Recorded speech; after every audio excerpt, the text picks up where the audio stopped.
Erin negre koyne bari arar mano shaje hujjata jelan mazu roite koi jel khanam mazu phosir. Uacha tirecha tarar hujjante pat na var, fani na var. Haje 15 বছর চলে জুলুমত বানার শান্তি না পাইয়া jo. At the end of a jetty on the coast of Bangladesh, the sound of misery rises up above the wind and the waves. 140 men and boys have been caught by the Coast Guard. They're Muslims from neighbouring Burma, and they're pleading and praying for their lives. "Oh Allah, save us," they cry. But the officers aren't listening. After weeks of violence in northwest Burma, members of the Muslim minority, called the Rohingya, are trying to flee. But no one wants them. An officer takes photos. His colleagues hand out water and a packet of rice, and then they order the group back out to sea.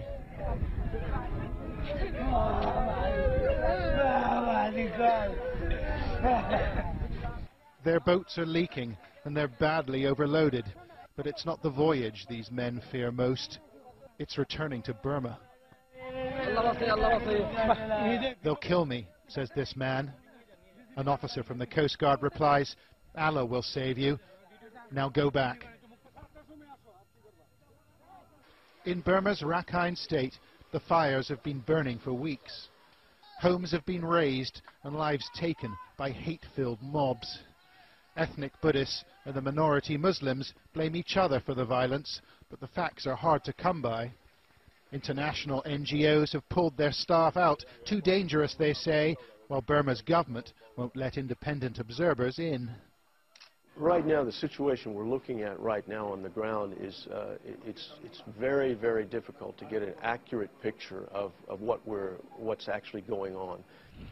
Information is scarce, but our camera team found people willing to talk.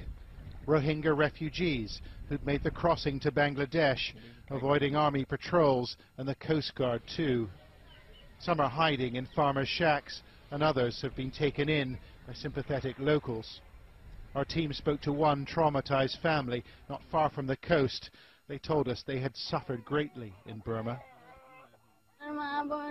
"My sisters, brothers and other relatives were burnt alive. They burnt my own children. We couldn't bear it anymore, so we came to Bangladesh. The Coast Guard turned us back 3 times, and we floated at sea for 4 days and 4 nights, and then we managed to sneak in. 3 of our children were burned to death in Burma. Another 2 died in the boat getting here."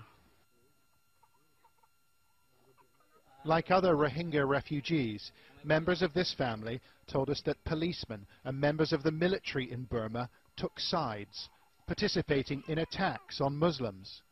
Muhammad Islam says he saw a Burmese helicopter attack boats packed with refugees.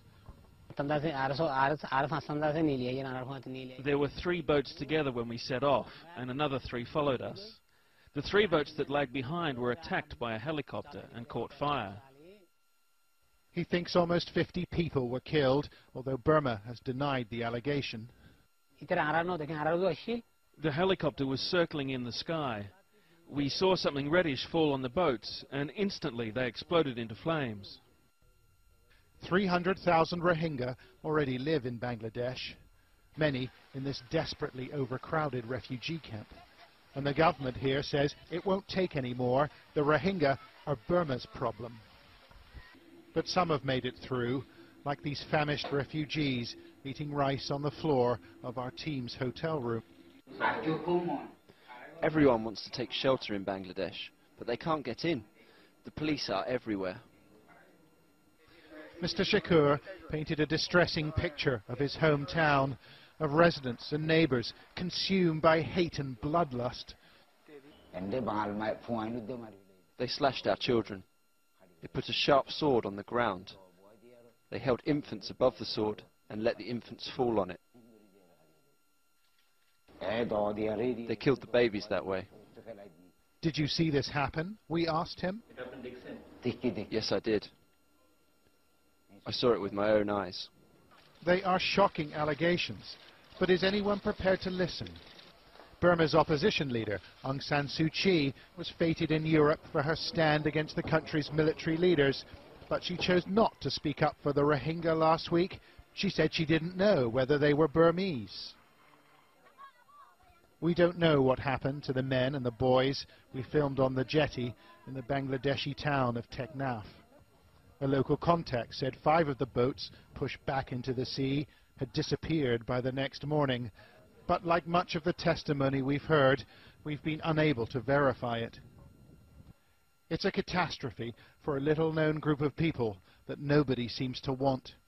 Only dialogue and generosity and human decency will prevent further loss of life.